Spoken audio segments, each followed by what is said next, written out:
Bem-vindos ao Casos de Sangue. Estou aqui hoje para relatar um caso chocante. O caso de Natalee Holloway. Nosso mundo está repleto de lugares maravilhosos para relaxar e fugir da agitação do dia a dia. Cada um de vocês já tirou uma folga.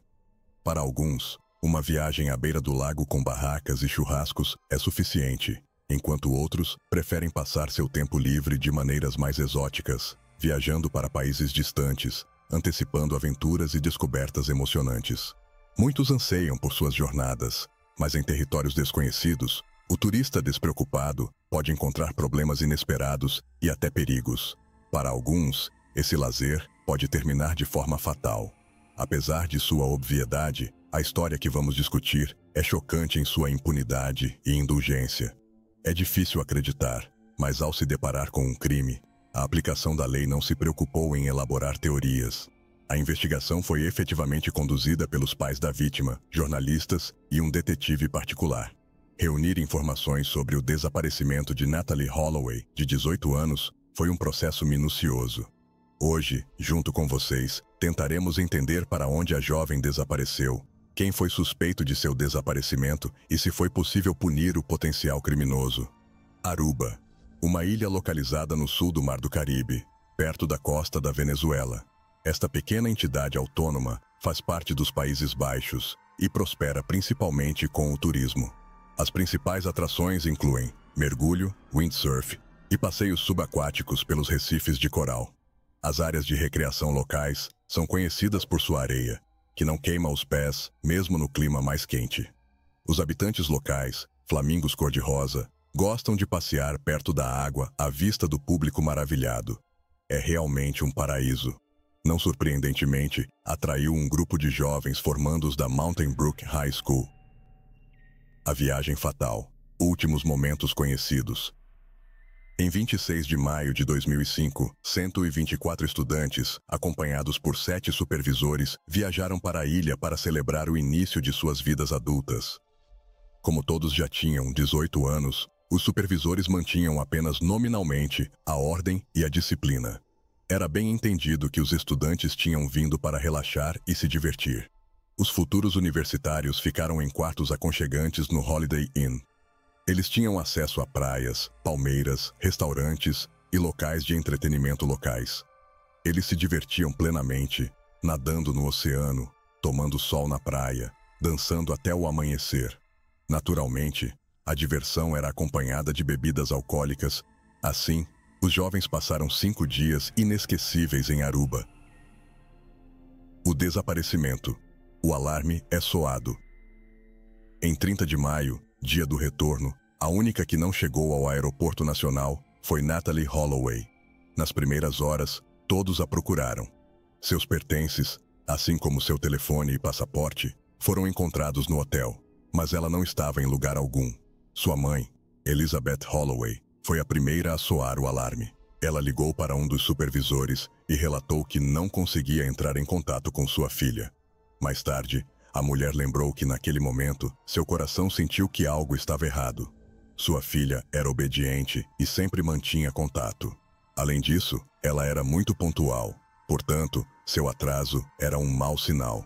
A mãe e o padrasto de Natalee decidiram voar imediatamente para Aruba para procurá-la. Ao chegar em Aruba, Elizabeth conseguiu descobrir muito mais informações do que a polícia. A polícia parecia não ter pressa em iniciar a busca e ignorou a mensagem da mãe preocupada. Afinal, casos como este não são raros e as autoridades levaram isso levemente. Eles afirmaram que as pessoas frequentemente perdem seus aviões ou navios.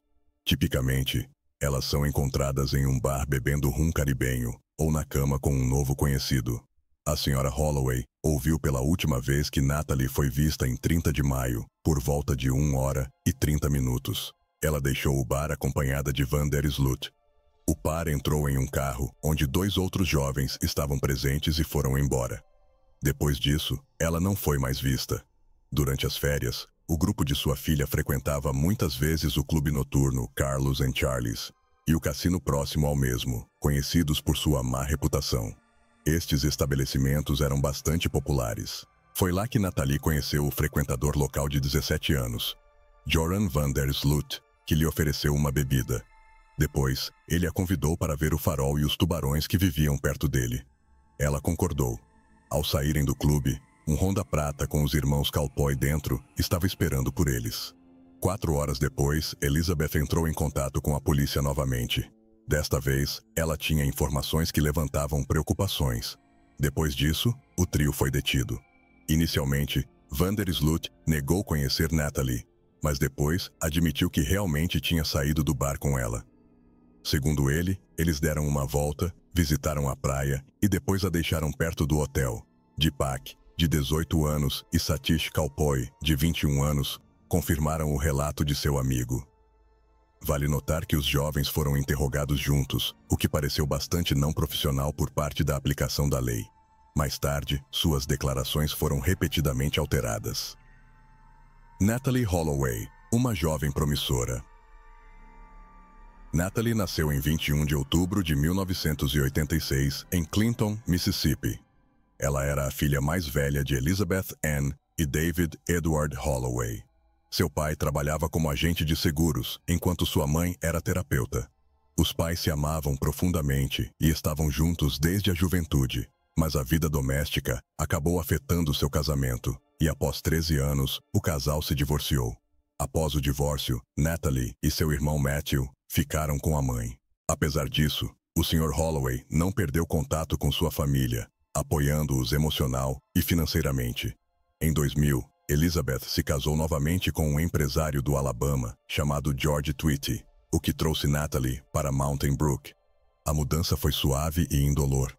As crianças ainda viam seu pai com frequência, visitando-o durante as férias. Natalie era muito sociável, o que facilitava fazer novos amigos. Sua família era bastante devota, então passavam todos os domingos na igreja. Isso influenciou profundamente a criação de Natalie. Parentes a lembravam como muito gentil e modesta.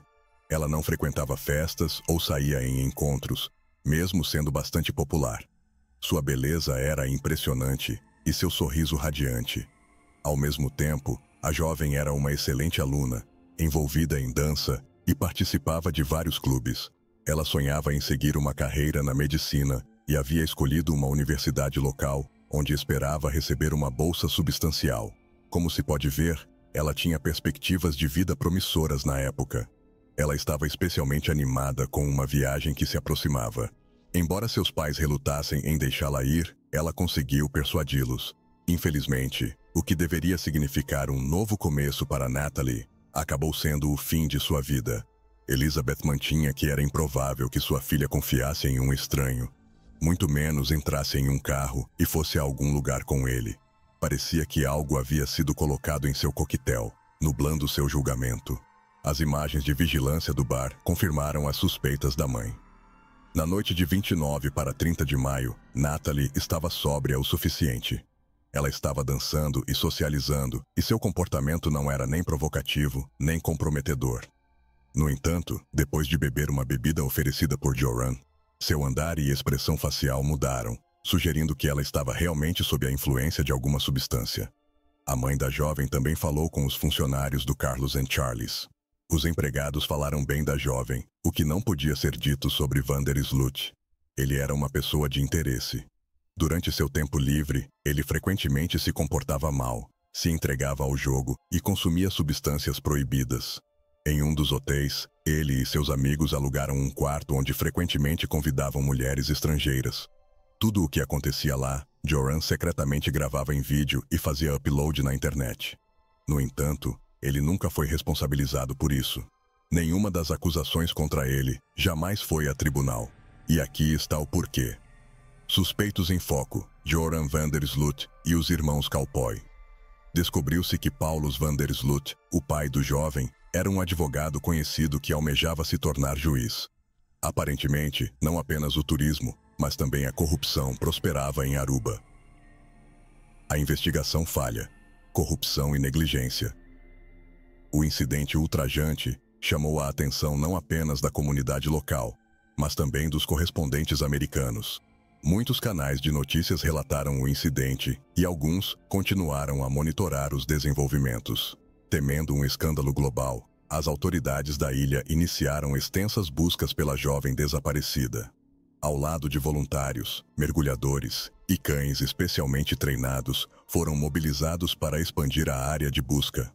O governo até declarou feriado público para funcionários públicos. Além disso, 50 fuzileiros navais vasculharam minuciosamente a costa. Um avião equipado com uma câmera de imagem térmica escaneou mais de 40 quilômetros de terreno. A busca pela jovem continuou incansavelmente, mas Natalie parecia ter desaparecido. Logo depois, David Holloway chegou a Aruba. Ele se juntou à investigação liderada por sua ex-esposa e jornalistas. A pressão pública aumentou gradualmente. Além disso, descobriu-se que as câmeras de vigilância do hotel não capturaram o carro do suspeito em 30 de maio.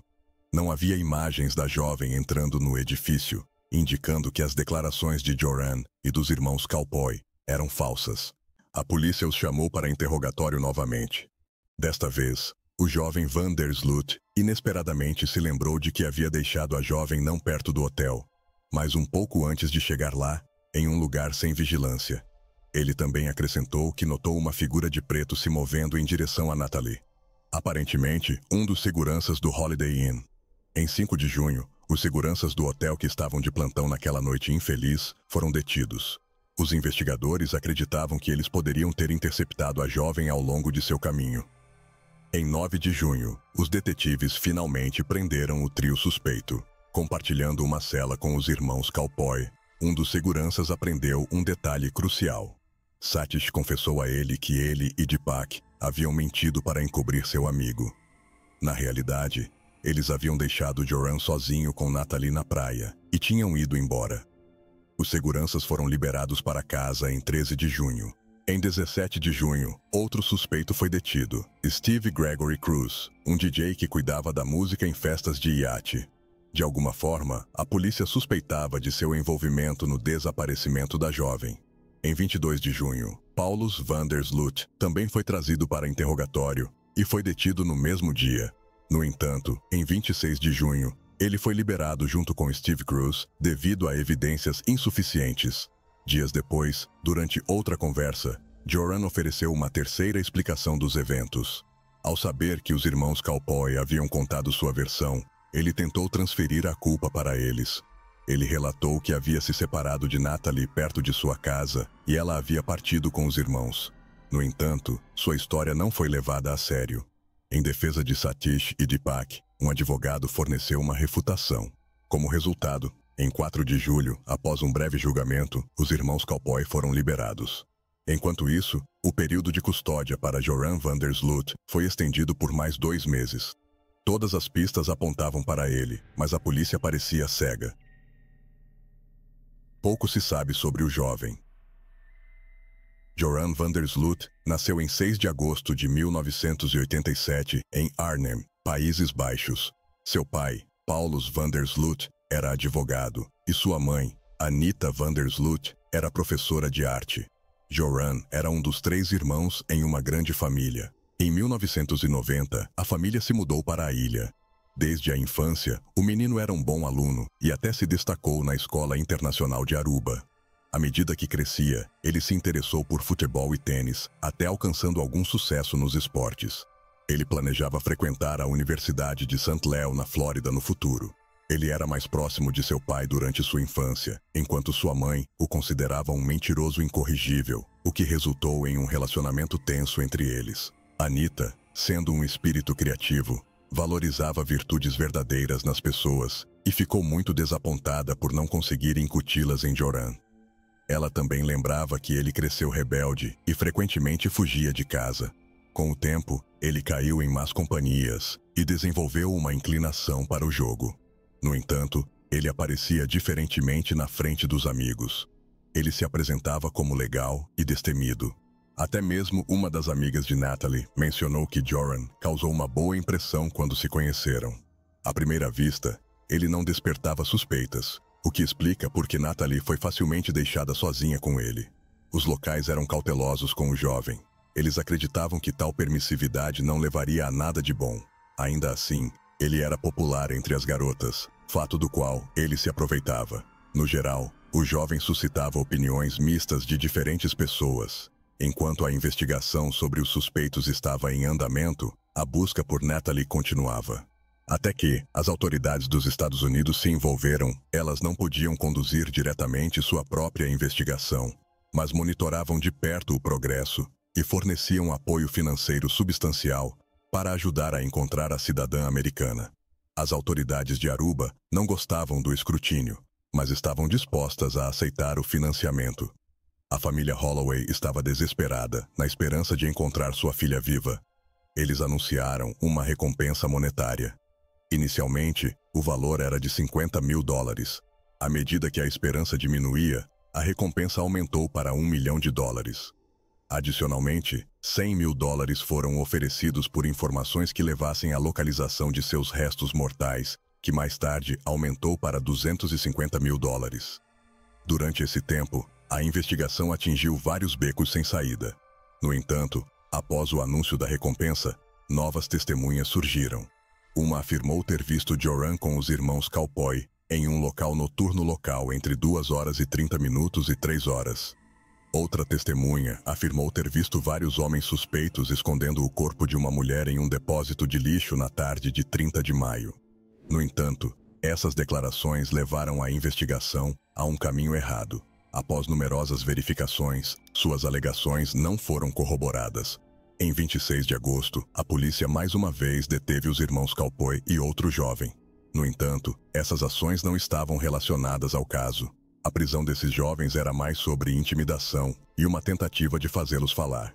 Finalmente, em 3 de setembro de 2005, todos os 4 foram liberados sob fiança. Uma semana e meia depois, o tribunal removeu todas as restrições e proibições, já que nenhum forneceu pistas substanciais para a investigação.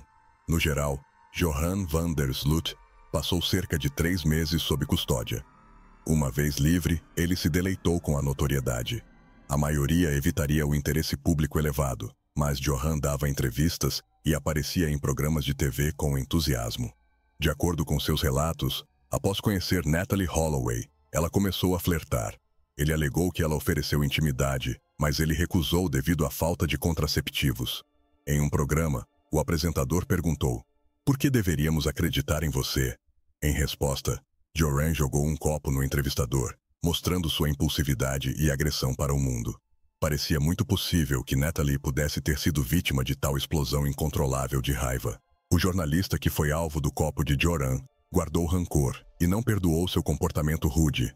Com sua ajuda, um grampo foi colocado no carro de um dos amigos de Joran. Eventualmente, informações intrigantes foram obtidas. O jovem van der Sloot confessou ter testemunhado a morte de Natalie.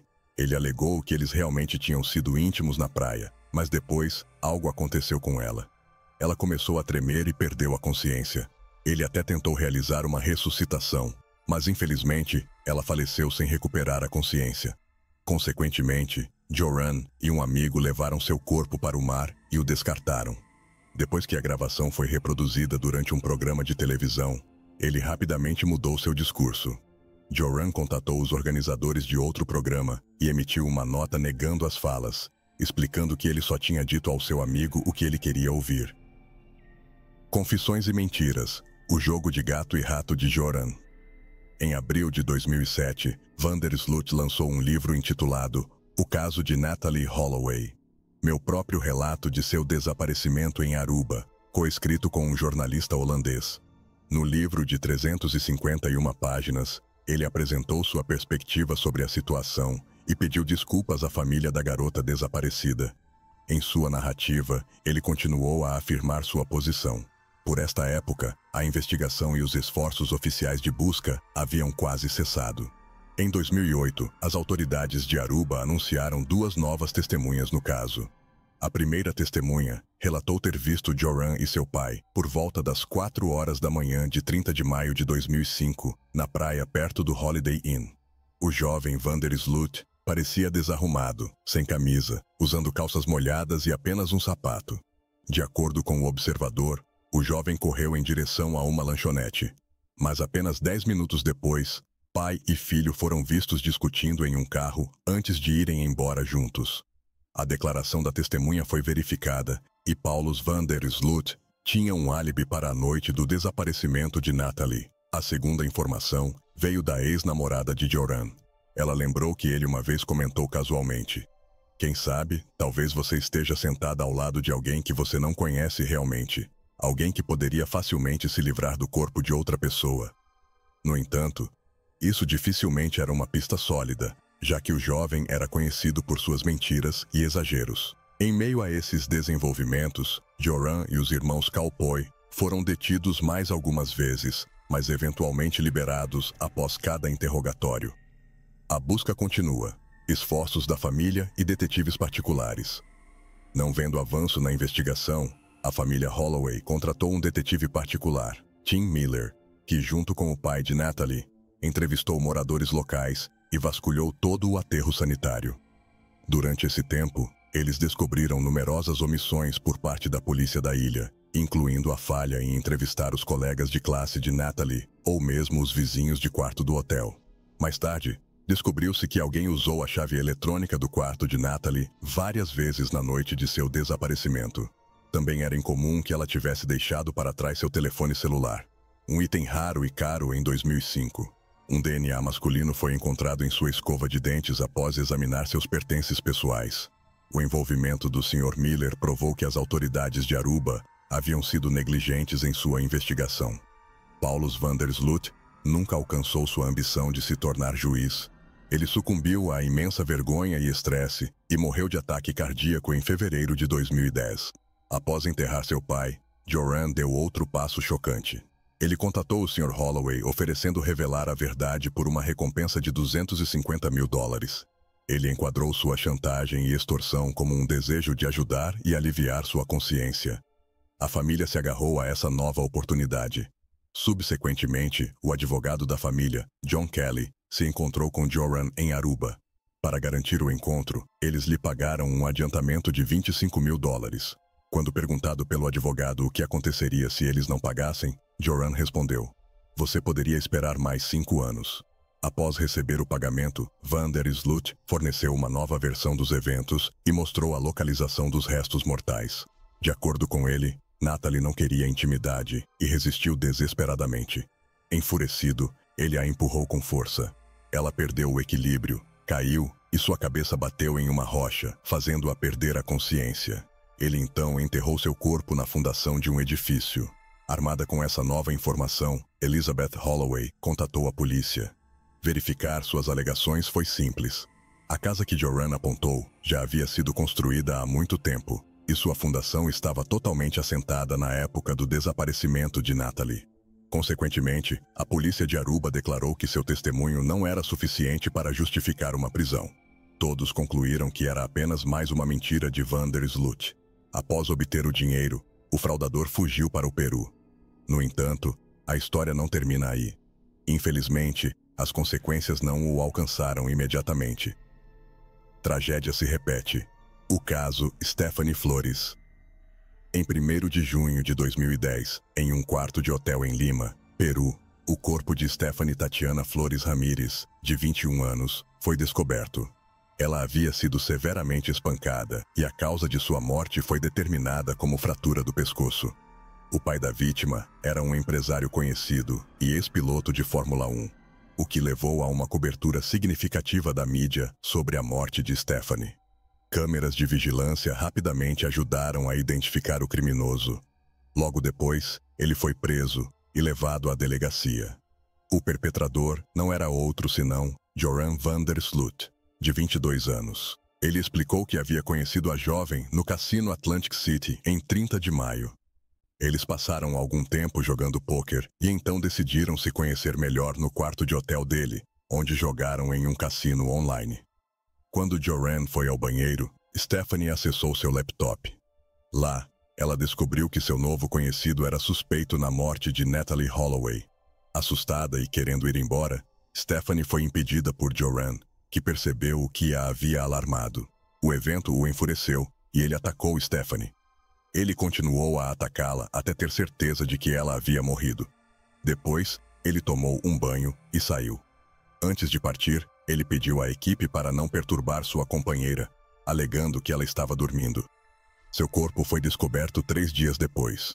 Em 3 de junho, Vander Sloot foi capturado a caminho do Chile. No 4º dia de sua prisão, ele confessou o crime. A notícia chocou os residentes nos Estados Unidos, especialmente porque ocorreu exatamente 5 anos após o desaparecimento de Natalie.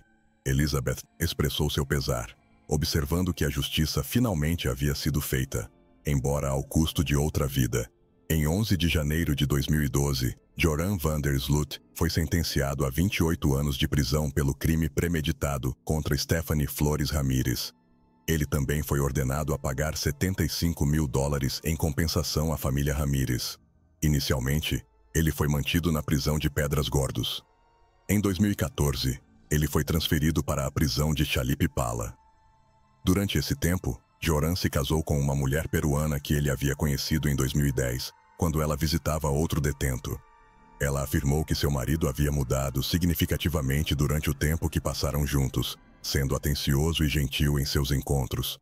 No entanto, parece que ela estava tristemente enganada. Joran a estava usando para seus próprios propósitos e nunca mostrou nenhum sinal de remorso ou culpa por suas ações enquanto encarcerado. Em junho de 2011, David Holloway entrou com uma petição em um tribunal do Alabama para que Natalie fosse declarada legalmente morta. A mãe de Natalie declarou que se oporia a isso, ainda esperando que algum dia Joran confessasse o crime e enfrentasse o julgamento. A audiência foi realizada 2 vezes. O juiz Alan King declarou que todos os requisitos legais para declarar a morte de Natalie haviam sido atendidos, e em 12 de janeiro de 2012, ele emitiu uma decisão a favor da declaração. Justiça tardia. A confissão final. Em 8 de junho de 2023, Vander Sloot foi extraditado para os Estados Unidos e colocado na cadeia da cidade de Hoover, no Alabama. No dia seguinte, ele foi acusado de extorsão e fraude eletrônica, mas se declarou inocente de todas as acusações. Em 18 de outubro de 2023, ele entrou em um acordo de confissão, admitindo o assassinato de Natalie Holloway. Ele confessou que na noite de 30 de maio de 2005, ele espancou fatalmente Natalie com um bloco de concreto e depois descartou seu corpo no oceano para ser consumido por tubarões após ela recusar seus avanços. Infelizmente, a confissão feita como parte do acordo de confissão não poderia ser usada no tribunal. Por fim, Vander Sloot foi sentenciado a 20 anos, que seriam cumpridos simultaneamente com sua pena de prisão no Peru. O desaparecimento de Natalie Holloway permanece um dos casos de pessoas desaparecidas mais notórios nos Estados Unidos, e ainda é um caso aberto em Aruba. Uma série de acobertamentos, acordos corruptos e atrasos burocráticos efetivamente deixaram o assassinato de uma jovem inocente impune. Apesar da atenção global à investigação, Natalie Holloway se tornou mais uma vítima de um ataque baseado em agressão sexual. Certamente, pode-se debater a necessidade de cautela ao conhecer novas pessoas extensivamente, mas isso não justifica as ações do criminoso ou as minimiza, nem deve permitir que um criminoso evite punição sob quaisquer circunstâncias. Mas e vocês? O que pensam sobre o caso? Deixem seu like, se inscrevam no canal e ativem o sininho para serem notificados das próximas histórias que estão por vir. Obrigado por assistir e até a próxima.